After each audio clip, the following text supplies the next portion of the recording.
Media শিল্পকে টেকসই করতে হলে আর্থিকভাবে সচ্ছল করতে হবে বলে মনে করছেন সংশ্লিষ্টরা।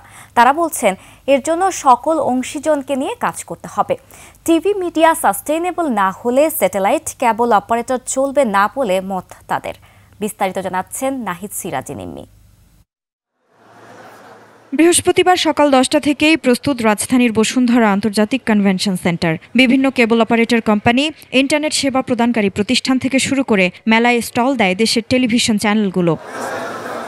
লিলি হালাল বিউটি সোপ, বিএসটিআই কর্তৃক সনদপ্রাপ্ত দেশের প্রথম হালাল বিউটি সোপ, দীপ্তিময় উজ্জ্বল ত্বকের জন্য। সন্ধ্যায় এই আয়োজন উদ্বোধন করেন মেলায় অতিথিরা। প্রথমবারের মতো আয়োজিত এই এক্সপোকে ঘিরে কোয়াবের সভাপতি বলেন, বর্তমানে যে ক্রান্তিকাল চলমান তা সমাধানে ব্যবস্থা না নিলে এই খাত ধ্বংস হয়ে যাবে। আমরা ক্রান্তিকাল অতিক্রম করছি, এই সময়ে আমাদের সাস্টেন করা খুব দুরূহ হয়ে পড়েছে। কেবল অপারেটরদের সাথে যেমনটি কেবল অপারেটরদের স্বার্থ, একইভাবে দেশীয় যে চ্যানেলগুলো আছে এখানে যারা কর্মরত আছেন তাদেরও আজকে স্বার্থ জড়িত।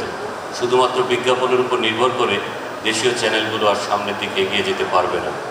আর ডিজিটাইজেশন ছাড়া বা আমাদের সেক্টরে বিদ্যমান যে সমস্যাগুলো আছে সেই সমস্যাগুলোর সমাধান না হলে পরে আমাদের পক্ষেও টিকে থাকা সম্ভব নয়। মেলার উদ্বোধন করে বাংলাদেশ স্যাটেলাইট কোম্পানির ব্যবস্থাপনা পরিচালক বলেন, বাংলাদেশের মিডিয়া ইন্ডাস্ট্রিকে টেকসই করতে হলে এই খাতকে আর্থিকভাবে সচ্ছল করতে হবে। এই ইন্ডাস্ট্রির ফাইন্যান্সিয়াল সাস্টেনেবিলিটির দিকে তাকাইতে হবে। That's very important. এবং এটার জন্য প্রয়োজনে যেসব পলিসি চেঞ্জেস দরকার, যেসব স্ট্র্যাটেজিক চেঞ্জের দরকার সেটাকে করতে হবে। 24 তারিখ পর্যন্ত চলবে এই এক্সপো। নাহিদ সিরাজি নিম্মি, 21 টেলিভিশন, ঢাকা।